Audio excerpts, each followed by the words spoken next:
tarde, caros amigos, companheiros espíritas, simpatizantes da doutrina, que estão mais uma vez acompanhando a Rádio Biguaçu FM. Estamos iniciando mais um programa Conhecendo o Espiritismo.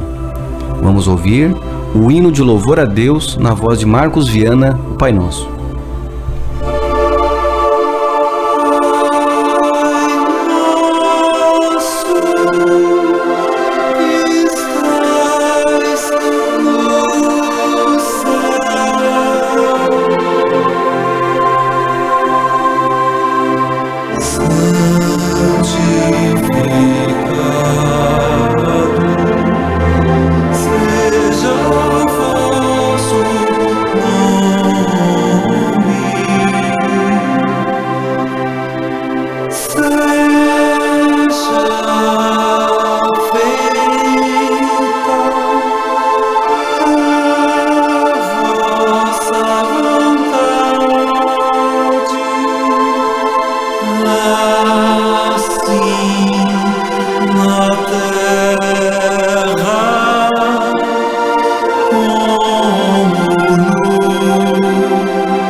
O programa Conhecendo o Espiritismo vai ao ar todos os domingos, das 18 às 19 horas, sempre alternando seu comando entre o Grupo Espírita Caminho da Luz e o Centro Espírita Fé, Esperança e Caridade, ambos filiados à Federação Espírita Catarinense Brasileira.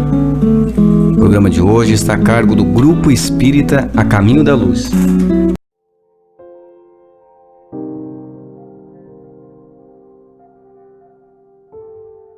A morte não é outra coisa senão a destruição do envoltório grosseiro do espírito.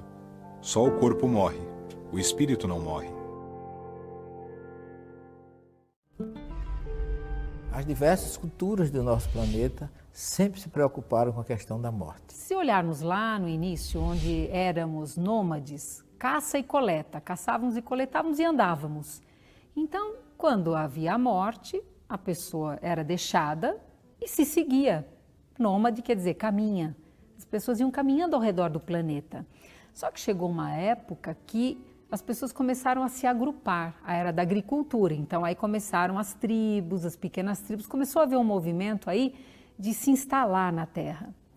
Nesse sentido, há uns 40 mil anos mais ou menos, começam os sepultamentos. Por quê? Nesse período mais ou menos é que começam os vínculos. A começar a desenvolver o vínculo afetivo, bem no início, é o beabá de vínculo afetivo, porque antes era um instinto de sobrevivência.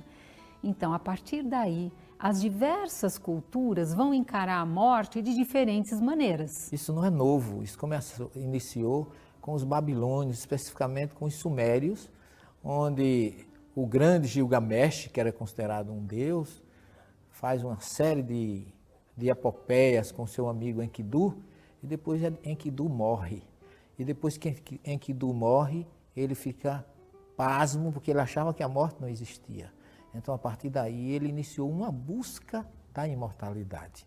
E esse desejo de Gilgamesh de ser imortal faz parte ainda hoje do ser humano, de todas as culturas. Por exemplo, na filosofia, desde Sócrates, desde Platão, Plotino, eles acreditavam na sobrevivência da alma e também eles acreditavam na continuidade da vida, coisa que a Igreja Católica, os cristãos de uma maneira em geral, também acreditam na continuidade, na imortalidade da alma, mas com alguns entendimentos diferenciados. Por exemplo, alguns cristãos, a maior parte dos cristãos, acreditam na ressurreição, ao passo que nós que somos espíritas, que também somos cristãos, mas nós acreditamos na continuidade da vida, além da imortalidade da alma, e também acreditamos na reencarnação. Então, as diversas manifestações culturais, religiosas,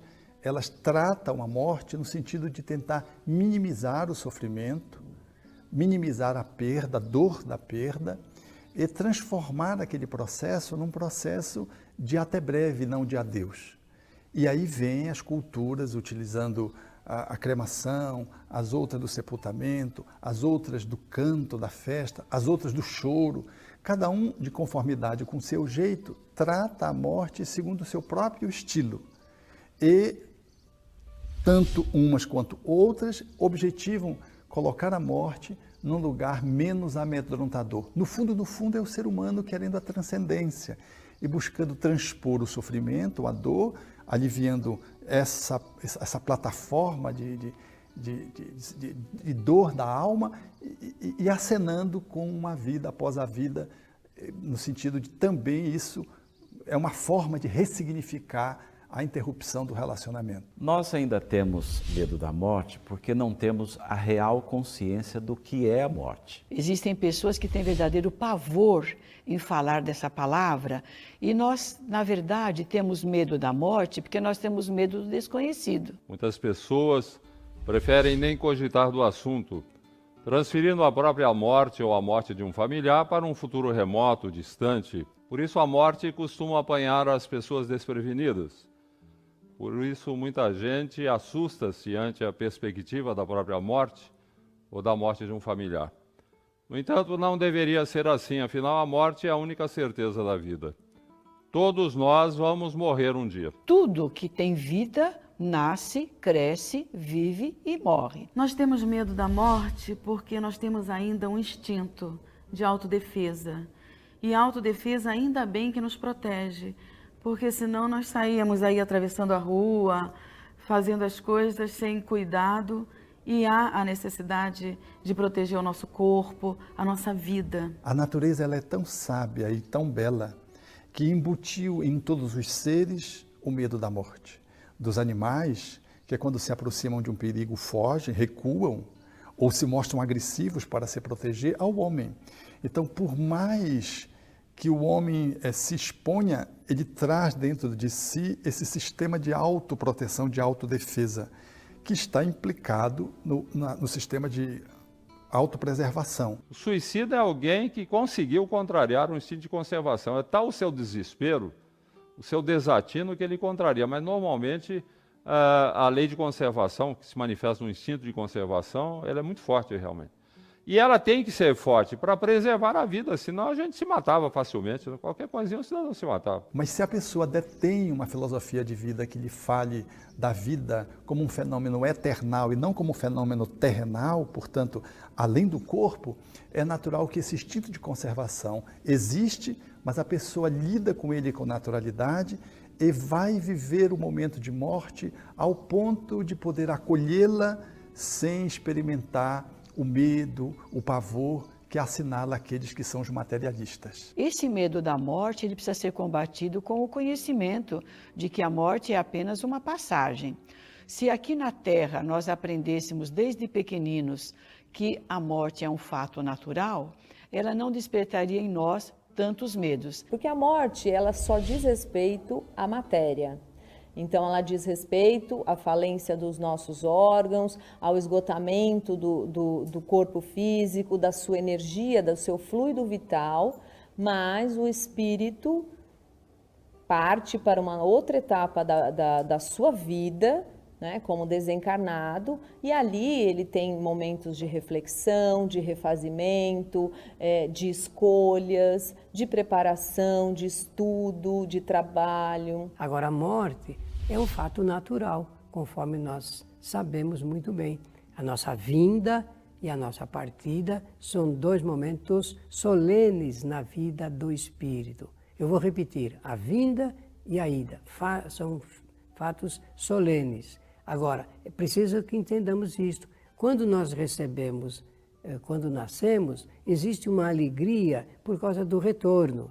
E quando parte, as pessoas não choram apenas porque partiram, choram porque o ser que estava presente ali, fisicamente, deixa de estar. Então é o choro da saudade, da ausência. Mas se nós entendermos como é que funciona esse mecanismo da partida, nós poderemos melhorar a qualidade desse tipo de situação e de sofrimento.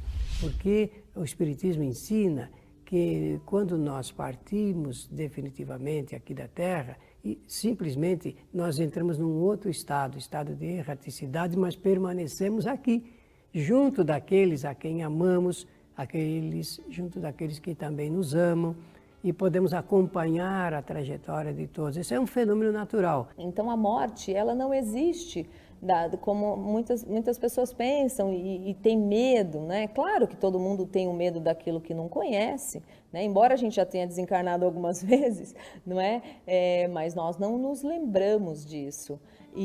Mas, à medida que nós vamos conhecendo a doutrina espírita, vamos tomando contato com essa questão tão bonita de mostrar que Deus é tão nosso Pai que nada termina, né? Que nós sempre teremos oportunidade de rever situações. Quando nós compreendemos que a morte é somente uma passagem, certamente nós viveremos com mais propriedade e aceitaremos com mais facilidade, não só a nossa morte, mas daquelas pessoas que convivem conosco. Obviamente que devido à interação que existe entre as pessoas, toda morte naturalmente é muito sentida por nós. Então nós hoje, o Espiritismo, podemos dizer que ele matou a morte, porque através do conhecimento da imortalidade da alma, da existência pós-física e da reencarnação, a morte passou a ser apenas algo secundário. Como dizia Paulo, onde está, ó morte, o teu aguilhão?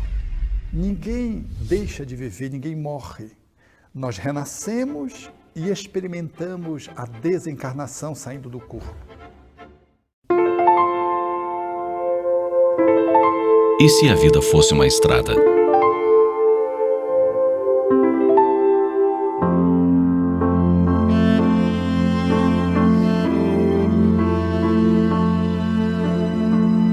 Cada um de nós caminha pela vida como se fosse um viajante que percorre uma estrada. Há os que passam pouco tempo caminhando e os que ficam por longos anos. Há os que veem margens floridas e os que somente enxergam paisagens desertas. Há os que pisam em macia grama e os que ferem os pés em pedras pontudas e espinhos. Há os que viajam em companhias amigas, assinaladas por risos e alegria. E há os que caminham com gente indiferente, egoísta e má. Há os que caminham sozinhos, inclusive crianças, e os que vão em grandes grupos. Há os que viajam com pai e mãe, e os que estão apenas com os irmãos. Há quem tenha por companhia marido ou esposa. Muitos levam filhos. Outros carregam sobrinhos, primos, tios. Alguns andam apenas com os amigos. Há quem caminhe com os olhos cheios de lágrimas, e há os que se vão sorridentes. Mas, mesmo os que riem, mais adiante poderão chorar. Nessa estrada, nunca se conheceu alguém que a percorresse inteira sem derramar uma lágrima. Pela estrada dessa nossa vida, muitos caminham com seus próprios pés. Outros são carregados por empregados ou parentes. Alguns vão em carros de luxo, outros em veículos bem simples. E há os que viajam de bicicleta ou a pé. Há gente branca, negra, amarela. Mas se olharmos a estrada bem do alto, veremos que não dá para distinguir ninguém. Todos são iguais. Há gente magra e gente gorda. Os magros podem ser assim por elegância e dieta, ou porque não têm o que comer. Alguns trazem bolsas cheias de comida. Outros levam pedacinhos de pão amanhecido. Muitos gostam de repartir o que têm. Outros dão apenas o que lhes sobra. Mas muita gente da estrada nem olha para os viajantes famintos. Há pessoas que percorrem a estrada, sempre vestidas de seda e cobertas de joias. Outros vestem farrapos e seguem descalços. Há crianças, velhos, jovens e casais, mas quase todos olham para lugares diferentes. Uns olham para o próprio umbigo, outros contemplam as estrelas. Alguns gostam de espiar os vizinhos para fofocar depois.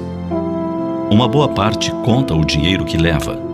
E há os que sonham que um dia todos da estrada serão como irmãos.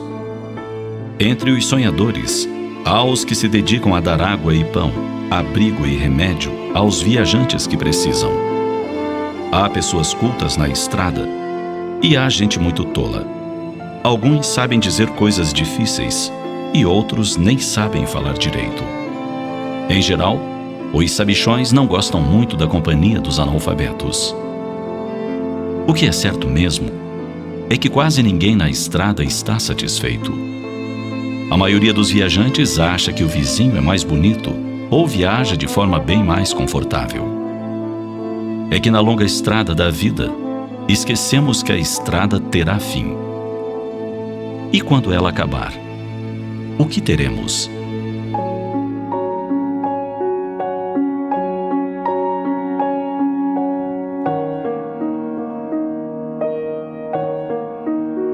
Carregaremos sim a experiência aprendida durante o tempo de estrada e estaremos muito mais sábios, porque todas as outras pessoas que vimos no caminho nos ensinaram algo.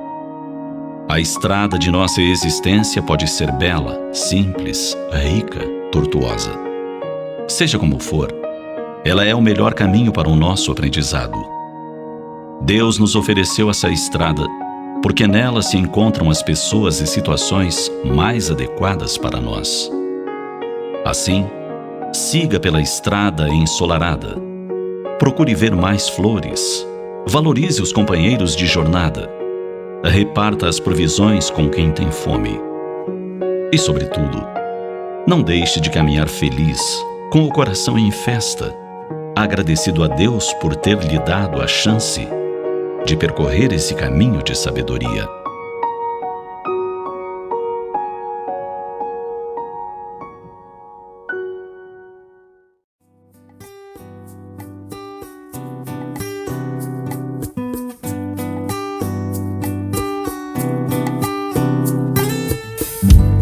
Quem se sentir que sua vida está no fim,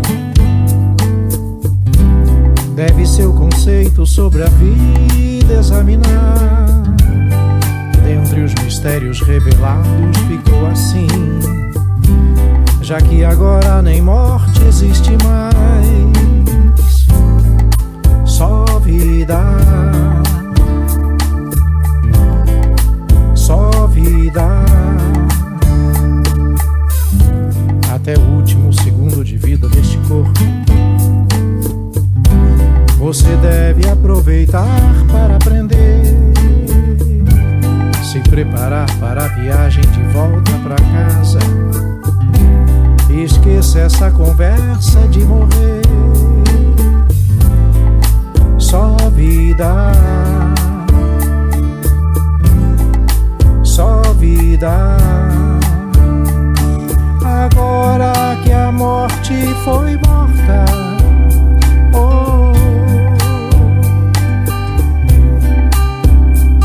só se preocupar com a vida.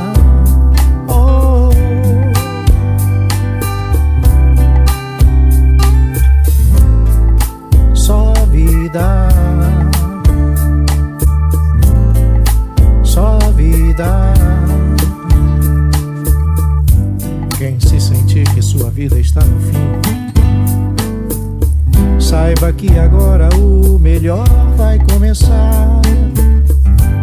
Estarei sempre perto de você, você de mim. E sempre juntos haveremos de estar. Só vida, só vida. Agora que a morte foi morta, oh, seremos só vida pra sempre. Oh,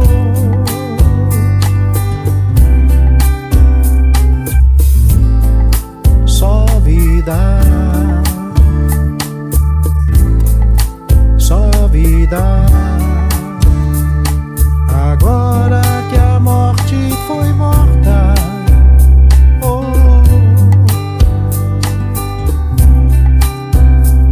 seremos só vida pra sempre. Oh,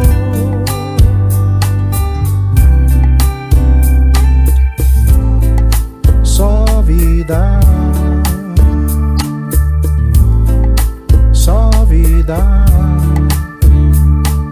Agora que a morte foi morta, oh,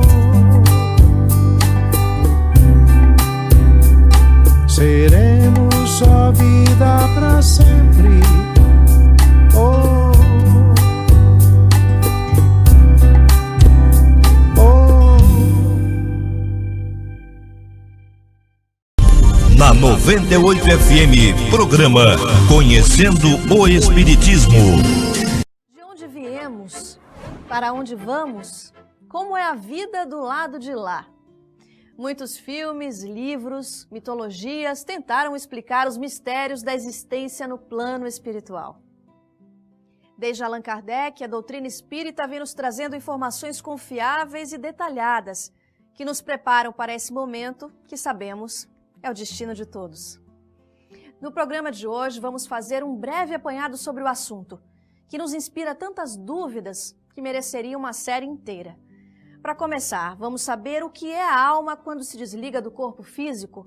Retomamos a consciência, as lembranças desta e de outras vidas? Como isso é possível?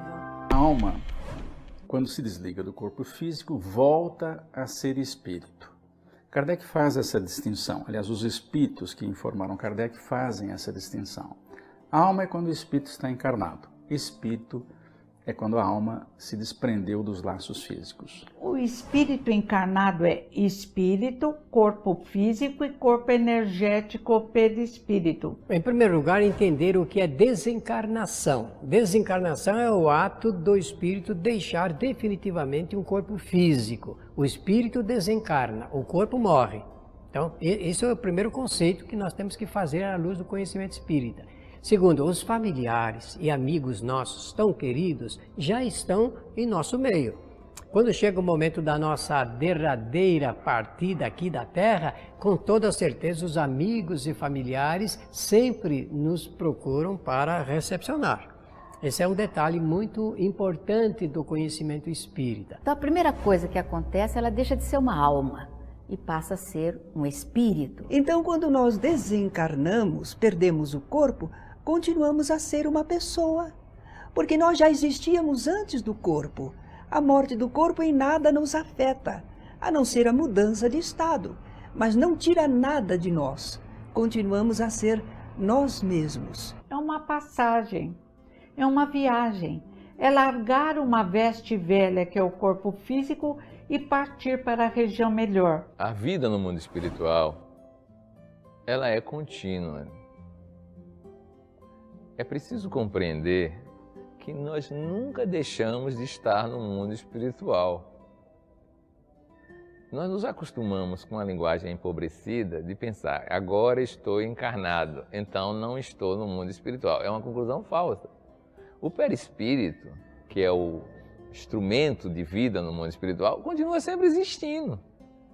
Sempre existindo. Eu estou aqui corporalmente, mas espiritualmente, perispiritualmente, eu continuo no mundo espiritual. Algumas pessoas, quando desencarnam, elas têm mais acesso à memória, tanto da vida presente, de tudo que aconteceu, como de vidas passadas. Algumas pessoas não acessam. Por quê? Porque elas não sabem lidar com aquela memória. De ver lances de outras vidas, onde ela praticou um crime, onde foi um mau caráter, foi uma pessoa que abusou dos seus parentes ou amigos, que causou alguns danos à sociedade. Aqueles erros estão registrados no seu inconsciente. E se ela acessar essas informações, a carga de emoção que vem pode fazer ela se desequilibrar. Então, nem sempre é possível acessar. Vai depender mais do grau de evolução da pessoa. E como é que ocorre isso? Isso vai acontecendo devagar. É como se a pessoa estivesse num nevoeiro e o nevoeiro vai passando e aos poucos ela vai tendo uma visão cada vez melhor. Onde antes existia o nevoeiro, a imagem vai ficando mais nítida.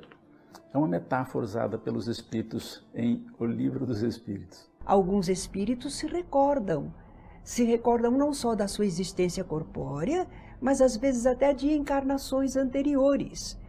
Entretanto, o importante é que ele possa lembrar aquilo que é necessário para ele se conduzir agora que ele está na vida espiritual. É o mais importante e o mais imediato. Assim como nós podemos lembrar muita coisa de nossa vida corpórea, mas só estamos utilizando aquilo que diz respeito ao que vamos fazer agora. Assim, o espírito também seleciona suas lembranças. Ao desencarnar, o espírito se desprende imediatamente do corpo ou é uma separação gradual? O que implica esse processo? A separação da alma do corpo também varia ao infinito. E o normal é um desprendimento gradativo, lento. Os laços precisam se desfazer. Nós temos laços que nos prendem ao corpo físico. Perispírito e corpo físico estão juntos, mas ao se separarem, por exemplo, durante o sono, os laços não se desfazem, eles permanecem. Mas com o desgaste energético, por ocasião da morte, esses laços se desfazem. Portanto, esse é um processo lento. É como uma chama de uma vela. O espírito vai se desligando pouco a pouco, né? O perispírito vai se desligando do corpo até a extinção dos fluidos vitais, etc., que o prendem ao corpo, né? Então, não há uma separação imediata. Claro, para espíritos mais evoluídos, mais rápido. Para espíritos menos evoluídos, mais lento. É sempre assim. O que determina o que acontece na vida espiritual é o grau de evolução do espírito. Esse desprendimento vai variar de pessoa para pessoa. Há criaturas que são aferradas às coisas materiais, às sensações orgânicas. Então ela se demora mais a se desprender. Mas se a pessoa for mais compreensiva, mais confiante em Deus, esse desprendimento se faz rapidamente. Demora algum tempo, sim, mas se faz harmoniosamente, se faz de forma segura. E a pessoa já começa a entrever o mundo espiritual, já vê espíritos amigos que vêm recebê-la, de forma que vai ser bem suave esse desprendimento. É muito importante, às vezes o espírita diz, eu tenho medo, não sei o que vou encontrar. Para com isso. Tem livros que devem ser lidos. Primeiro, O Céu e o Inferno, de Kardec. E Kardec diz, cada um morre conforme viveu. Quem viveu bem, quem não é escravo do corpo físico, dos bens materiais, desencarna tranquilamente. Quem se apega ao corpo físico, às joias, a uma vida cheia de luxo, muitas vezes desencarna aos trancos, com dificuldade. E alguns se apegam tanto ao corpo físico que o corpo morre, eles continuam sofrendo grudado no corpo físico. Alguns espíritos podem acompanhar, devido ao apego que tem à vida, e sem compreender que a vida não morre ali, podem acompanhar mesmo o próprio funeral. Nós sempre temos ajuda para a desencarnação, assim como tivemos para encarnar. E naturalmente nós, com essa ajuda, somos às vezes até adormecidos e não sentimos muito todo o transe do desprendimento e vamos despertar depois no plano espiritual. Depende de nos educarmos. Morrer é reencontrar amigos que já estão do lado de lá, parentes. Mas o instinto de conservação, sabiamente colocado dentro de nós, faz com que, normalmente, ninguém deseje morrer. Eu, pelo menos, eu brinco que se eu for, eu vou contrariada, que eu quero ficar mais um pouco, porque a vida é bela para quem sabe viver. Porque viver com amigos, com música, com doutrina espírita é maravilhoso. Porque estamos acostumados no nosso querido planeta Terra, com céu azul, árvores verdes, flores, cores e amigos. Amigos existem por todo o universo. Vai chegar a hora de reencontrá-los e também vai ser maravilhoso. Mas o instinto de conservação faz com que ainda desejemos viver por muitos e muitos anos. Depois de desencarnar, para onde vamos? Podemos reencontrar nossos familiares, pessoas que conhecemos na Terra? Temos autonomia para ir onde desejamos ou alguém passa a nos guiar? A primeira pergunta é para onde vamos depois da morte, também varia o infinito e depende do grau evolutivo. Há espíritos que desencarnam e ficam tão apegados ao seu mundo que ficam lá dentro de casa. Alguns parentes até chegam a registrar, não, eu estou sentindo o fulano aqui perto, ele está por aqui, eu percebo. Alguns dizem isso. Como será a minha integração no mundo espiritual? Será o reflexo da vida que eu levo aqui na Terra. Eu irei em busca daqueles que me são afins. Se eu pauto a minha vida com o compromisso de renovação, de buscar as coisas sérias, as coisas boas, as companhias positivas, saindo do corpo, eu serei amparado pelos amigos que eu vou angariando e também irei me integrar de uma forma mais feliz no plano espiritual. Mas se eu opto aqui por uma vida desregrada, eu vou adentrar o mundo espiritual da mesma forma. Então, as companhias serão aquelas com as quais eu privei aqui na Terra. É o semelhante atraindo o semelhante, as afinidades. Sempre nós estamos falando aqui de evolução, de merecimento, porque na vida espiritual não é igual aqui na Terra, que tem muitas pessoas que às vezes por causa de poder ou de dinheiro, eles compram privilégios, não é? Eles obtêm facilidades através de vários subterfúgios, de artimanhas. Na vida espiritual não tem esta condição. Vai depender da moralidade da pessoa de conseguir estar em condições mais favoráveis. Então, encontrar um parente tem que ter merecimento e condições para isso. Imagina a pessoa recém-desencarnada, ainda convalescente, encontra um parente muito querido, há muito tempo que não o vê, e pode, por conta da saudade do encontro, ter uma alteração emocional e se desequilibrar todo ele, né? Então, os benfeitores veem quando é possível o desencarnado reencontrar um amigo ou parente. Então, às vezes, nos fixamos, eu quero encontrar meu pai, eu quero encontrar minha mãe, eu quero encontrar meu irmão que foi antes de mim.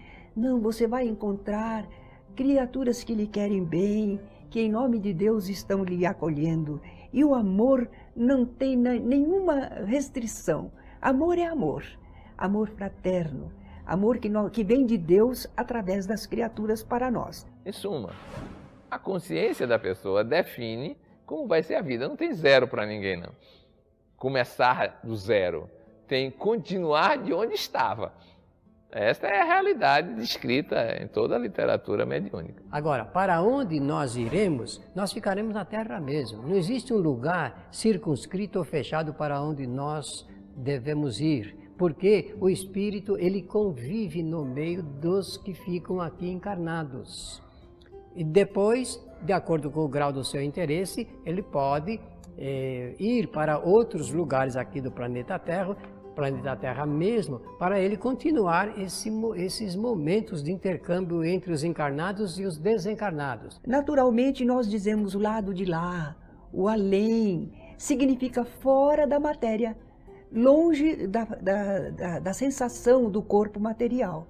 Nós retornamos ao mundo espiritual e somos atraídos para a região mais condizente com a nossa natureza, com o nosso grau de desenvolvimento. Então, conforme a pessoa, ela vai ser atraída para determinada região no plano espiritual. E há muitas regiões boas, tranquilas, que não precisam ser as regiões mais felizes, que essa está preparada para espíritos mais capacitados, mas diríamos que a média das criaturas tem um bom lugar para morar.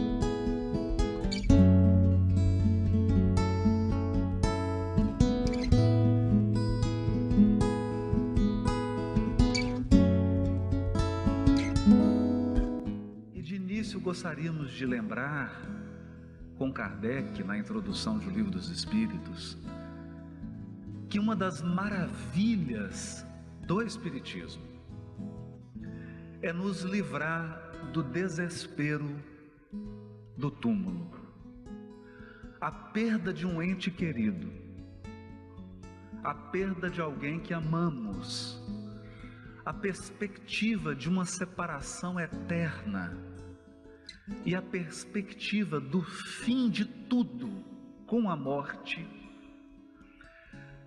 é uma das ideias mais aterradoras que o Espiritismo soube afastar com a maravilha do esclarecimento da possibilidade de comunicação entre aqueles que já atravessaram os portais da morte e nós, que ainda estamos em provas e expiações no corpo físico.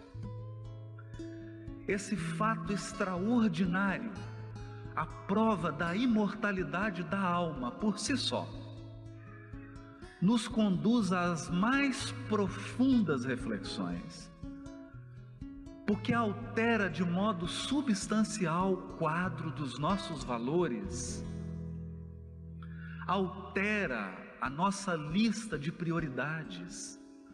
A certeza da imortalidade da alma nos dá uma dignidade sem igual. Nós caminhamos, diz Kardec, em meio às lutas, aos sofrimentos, aos desafios, aos tropeços, às perseguições, agressões, caminhamos de cabeça erguida, porque sabemos que toda luta, que toda prova é nuvem passageira no céu da nossa evolução espiritual.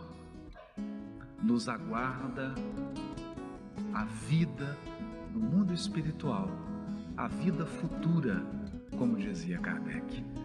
E isso nos dá uma esperança serena, não sem dor, não sem lágrimas, não sem suor, mas uma esperança serena que nos permite caminhar sabedores de que a nossa imortalidade é a maior herança e o maior presente que o nosso Criador poderia ter nos dado.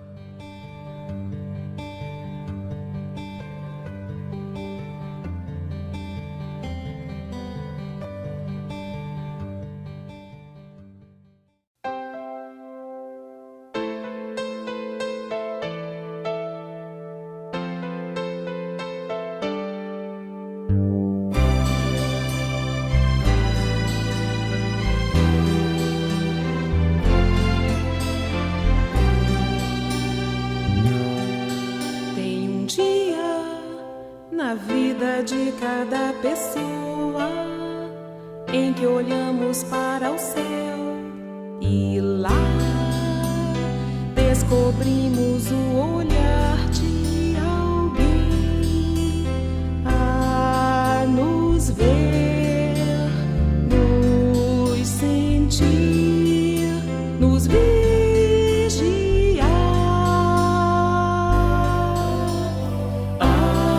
Se eu pudesse enxergar além das nuvens que formam o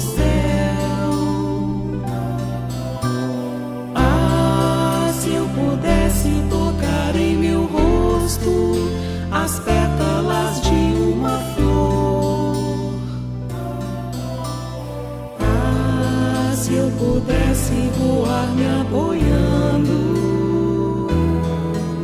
na brisa leve, no ar. Existe um dia no coração de cada um em que a alma se liberta e plana através do sonho precioso que se chama amar, que se chama amar, que se chama amar.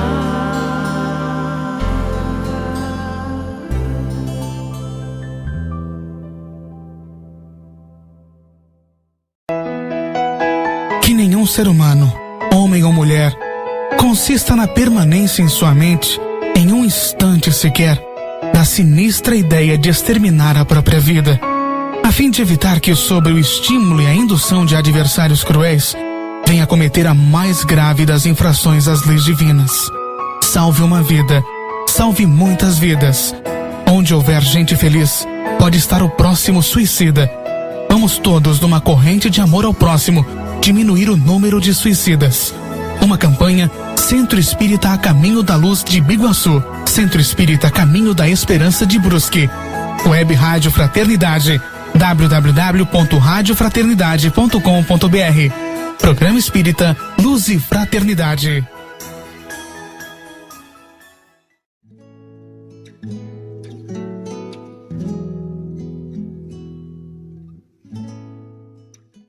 As pessoas se perguntam qual o objetivo da vida? E as respostas a essa pergunta variam de idade para idade, de momento em que nós vivemos. Na medida em que a vida prossegue, se desenvolve, a gente percebe que tem sede de mais coisas. Porque na vida de todos nós há lutas, desafios, há sofrimentos, provas, crises. E quando nós passamos por esses momentos, a gente começa a se questionar realmente o que vale a pena. Porque muitas pessoas, depois de conseguirem o seu emprego, depois de conseguirem o seu casamento, depois de terem os seus filhos, estarem na classe social que almejaram, percebem que não são tão felizes assim quanto imaginavam. Depois de adquirirem os seus objetivos, atingirem os seus objetivos, elas percebem que está faltando alguma coisa. E o que está faltando? É o momento em que a gente é convidado pela vida a olhar um pouquinho para dentro. Será que não está faltando alguma coisa interior? Será que a vida não tem um propósito superior? Posição social, salário, os bens materiais, certas conquistas, elas são importantes, são valiosas, nós devemos buscá-las, devemos alcançá-las, mas elas são instrumentos para a construção de algo muito mais valioso dentro de nós mesmos. É nesse momento, quando a pessoa atinge esse estado de maturidade, que ela começa a pensar nas questões espirituais da vida. Todas as aquisições materiais são instrumentos para a realização de algo. Muitas vezes alguém nasce no mundo com muitos recursos materiais, porque ele traz uma missão de proporcionar o progresso. Cabe a ele a tarefa de gerar o progresso da comunidade na qual ele está inserido. E ele deve cumprir essa missão com a maior seriedade e com a maior dedicação possível, levando o progresso material, o desenvolvimento da sua comunidade, cumprindo a sua missão. O que ele não pode é se encantar com o instrumento e esquecer da tarefa. Porque quando alguém na sua família tem um câncer, uma doença terminal, quando ela perde alguém que ela ama, quando ela perde um emprego, ou quando ela perde bens materiais, ela enfrenta alguma dificuldade, essa criatura fica muito frágil, porque ela depositou todos os seus valores, todas as suas esperanças todos os seus propósitos em questões que são passageiras, que são variáveis. Porque tudo que é material se desgasta e se transforma. Tudo está em renovação. Eu me recordo, por exemplo, da minha cidade natal. Quando você volta para a cidade, você tem uma imagem da cidade que você nasceu e você vai lá fazer uma visita depois de 30, 35 anos, você vê que a cidade mudou completamente. Aquela cidade natal que você imaginava da sua infância não é mais a mesma, né? Eu, às vezes, me olho no espelho e vejo como que está mudando tudo, né? O corpo vai envelhecendo, tudo se transforma. Tudo na vida material é um convite à renovação. De modo que a criatura que se isolou da realidade espiritual da vida, esqueceu dos propósitos espirituais, ela se fragiliza, porque em meio a essa mudança, em meio a essa transformação incessante, ela não encontra piso, ela não encontra segurança. Então é preciso reconectar-se com esses propósitos interiores, voltar a enxergar um sentido espiritual da existência e entrar em contato novamente com essa força interior que é a única capaz de nos sustentar nos momentos desafiadores da existência. Durante muitos milênios, as pessoas acreditaram mesmo, mas acreditaram muito, que a lei de Deus está escrita em livros. Então elas criaram templos de pedra, criaram todo um ritual para conservar esses livros, para transmitir esses livros. Mas a gente fica se perguntando, Deus, na sua infinita sabedoria, no seu poder absoluto, escreveria as suas leis em palavras humanas? E toda vez que a gente faz algo que contraria a lei de amor, que é a lei soberana da vida, nós sentimos as consequências em nós mesmos. Basta pensar, quando você se irrita, você perde a cabeça, fica muito nervoso, as consequências que isso tem para o nosso organismo físico. Quando a gente tem uma mágoa, tem um ódio, isso nos adoece. É um sintoma de que a lei está em nós. E há muita sabedoria quando a gente começa a se observar. Observar aquilo que nos faz mal, aquilo que nos faz bem, aquilo que traz felicidade, que traz harmonia e aquilo que traz tristeza, depressão, ódio, inveja. Então Deus não pune, Deus educa, Ele ensina, Ele dá oportunidades para que a gente erre e corrija. Tenha experiências e enriqueça o patrimônio da nossa alma. Quando a gente começa a pensar assim, Deus deixa de ser um rei que manda as pessoas para o calabouço e passa a ser um parceiro estratégico.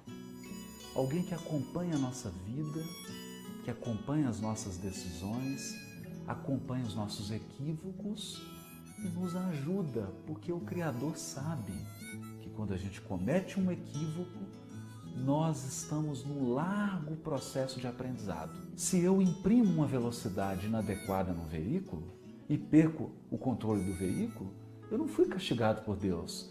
Eu simplesmente experimentei a consequência de uma decisão, a consequência de uma ação. E isso pode ser trágico. Eu posso perder a minha vida por conta de uma decisão.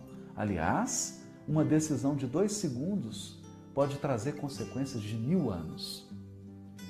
Isso nos ensina que nós devemos pensar sobre as nossas escolhas, sobre o que a gente quer, educar o nosso desejo e começar a utilizar esse grande consultor que é Deus, esse Pai amoroso que está ao nosso lado o tempo todo. Como explicar uma criança de 3 anos com um câncer terminal? Como explicar alguém que nasce com paralisia cerebral? Como explicar alguém que fez tudo certo? Uma pessoa honesta, digna, previdente, ele fez tudo certo, mas ele perdeu todo o seu patrimônio. É nesse momento que a gente percebe que uma vida é pouco. Uma vida é insuficiente para explicar a complexidade da existência. Nós precisamos de um quadro mais amplo. E esse quadro mais amplo são as vidas sucessivas. As pessoas têm tirado muito a sua identidade da sua atividade profissional. Então você pergunta para uma pessoa assim, oi, quem é você? Ele fala, eu sou médico, eu sou juiz de direito, eu sou advogado, eu sou veterinário, eu sou agricultor, eu sou empresário. E na verdade isso não é o que você é o que você faz, uma parte da sua vida. Porque ninguém nasceu médico. A pessoa se tornou médico num determinado momento da vida, mas até esse momento ela foi alguma coisa. Porque muitas pessoas que tinham uma saúde boa se aposentam, começam a ter doenças, começam a declinar, começam a ter uma qualidade péssima de vida, inclusive orgânica. Qualidade orgânica cai enormemente porque saiu da sua atividade profissional. Porque a vida é muito rica, ela tem muitas possibilidades. E depois da aposentadoria, nós podemos viver emoções únicas que só a aposentadoria proporciona. As pessoas costumam comprar pacotes de viagem, visitar países, visitar cidades, explorar ambientes inexplorados, conhecer línguas novas, pessoas, localidades, etc. Mas há uma viagem que não custa nada. É uma viagem que nós fazemos ao nosso mundo interior. Dentro de nós também há muitos continentes, há muitos países, há muitos locais inexplorados. E toda vez que nós fazemos essa viagem interior, nós nos damos conta de que somos muito mais do que o nosso corpo. De que a nossa vida não se resume à vida presente. Nós somos mais, nós podemos mais e nós sabemos mais. Conectar-se com o coração, com o nosso interior, nos leva a pensar que antes de nascer, nós já vivemos múltiplos lugares, muitas experiências, e que depois da morte, a vida nos aguarda abundante, rica, cheia de belezas e de experiências e de aprendizados na continuidade. É bom pensar nisso, é confortante pensar nisso, mas é também sábio pensar nisso. Conhecer-se nos leva, inevitavelmente, a pensar na riqueza da vida espiritual, na vida que sobrevive à vida material. Vale a pena refletir nisso, vale a pena fazer essa viagem.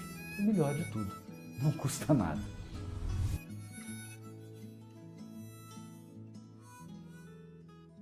Vida. Aprende a pensar em termos de eternidade para que o internato no corpo físico não te empane a visão da vida.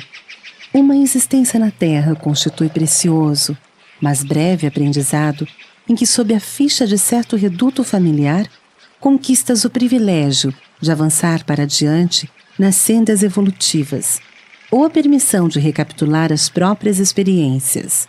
Não te esqueças, porém, de que a morte se incumbirá de interromper-te o usufruto das regalias humanas, na aferição dos valores ou dos prejuízos que hajas angariado em favor ou desfavor de ti próprio, a fim de que não percas a necessária renovação para o grande amanhã.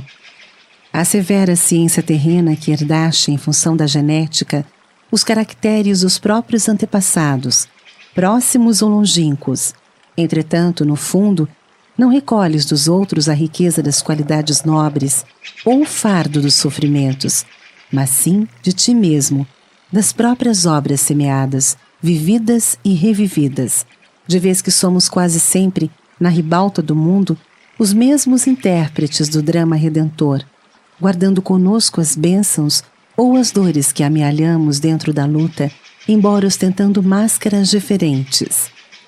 Hoje pagamos dívidas de ontem, mas é possível venhamos a solver amanhã compromissos pesados que deixamos em distante pretérito, exigindo-nos atenção. Recebe a aflição e a dificuldade